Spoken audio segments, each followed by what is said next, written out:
What I have here before me is the makings of a potassium-rich tea that you can use for your tomatoes. Tomatoes need potassium along with calcium, nitrogen, and all the other good stuff, but this is a critical element for them.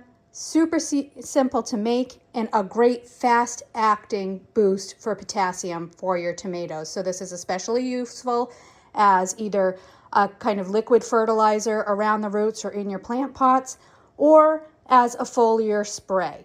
So literally all you got to do, guys, eat your bananas, pop them in your mason jar, fill it up with water. It really is this easy.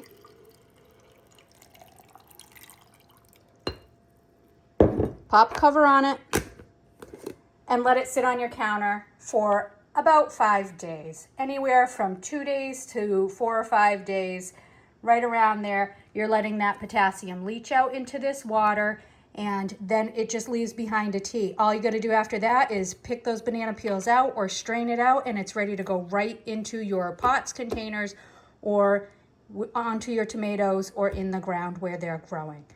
Couple that with some powdered eggshell or some calcium tea, which is basically the same process, just done with eggshells, and then you've given your tomatoes two of the most major elements they need for good growth, strong immunity, and fighting disease.